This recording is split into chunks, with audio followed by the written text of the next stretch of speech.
चिंच विक्रीत मोठा गैरप्रकार, लिलाव न करता शासकीय मालमत्ता विक्रीचा आरोप, चौकशीची मागणी। अश्विनी ब्युटी पार्लर येथे रूप लावण्यमय होते, सौंदर्याला सुकुमारता येते।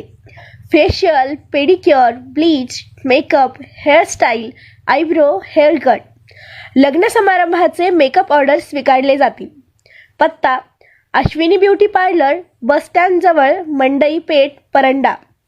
संपर्क: 75 88 93 75 46। परंडा येथील सार्वजनिक बांधकाम उपविभागात मोठ्या गैरप्रकाराचा आरोप समोर आला असून शासकीय मालमत्ता असलेल्या चिंचेच्या फळांची अधिकृत लिलाव न करता परस्पर विक्री केल्याचा गंभीर आरोप करण्यात आला आहे। या प्रकरणी परंडा येथील माहिती अधिकार कार्यकर्ते विजय भानुदास मेहर यांनी थेट जिल्हाधिकाऱ्यांकडे तक्रार दाखल करून दोषींवर कठोर कारवाईची मागणी केली आहे।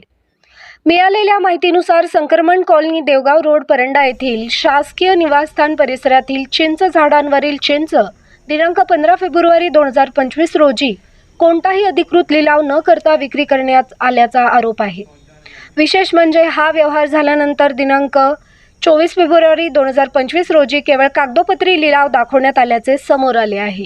त्यामुळे हा प्रकार शासकीय मालमत्तेचा अपहार असल्याचा आरोप करण्यात येत आहे।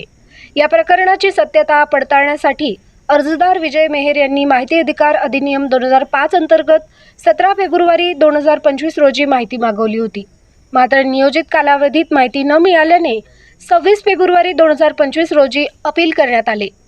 अपील अधिकाऱ्यांच्या आदेशानंतर मिळालेल्या कागदपत्रांमधून लिलाव न करता चिंच विक्री झाल्याचे पुरावे मिळाल्याचा दावा करण्यात आला आहे।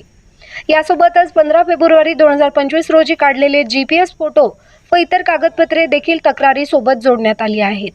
दरम्यान इतके ठोस पुरावे असूनही संबंधित शाखा अभियंता व अधिकाऱ्यांनी कोणतीही ठोस कारवाई केली नसल्याचा आरोप करण्यात आला आहे। उलट दोषी कर्मचाऱ्यांना पाठीशी घालून प्रकरण दबडपण्याचा प्रयत्न होत असल्याचीही शंका व्यक्त करण्यात आली आहे। त्यामुळे हा प्रकार प्रशासनाच्या विश्वासार्हतेवर प्रश्नचिन्ह निर्माण करणारा असल्याची प्रतिक्रिया नागरिकांमधून व्यक्त होत आहे।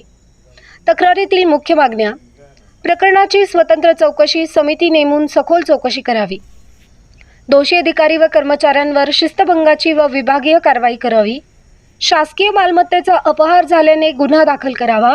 प्रकरणाकडे दुर्लक्ष करणाऱ्या अधिकाऱ्यांचीही चौकशी करावी। 15 दिवसात लेखी अहवाल द्यावा। तक्रारीत स्पष्ट इशारा देण्यात आला आहे की वेळेत कारवाई न झाल्यास प्रकरण लोकायुक्त, वरिष्ठ स्तर व न्यायालयात नेण्यात येईल। त्यामुळे आता जिल्हा प्रशासन या गंभीर आरोपांवर काय भूमिका घेते याकडे परंडा तालुक्याचे लक्ष लागले आहे। अशाच नवनवीन बातम्या पाहण्यासाठी न्यूज मराठी चॅनलला सबस्क्राईब करा, लाईक करा आणि शेअर करा।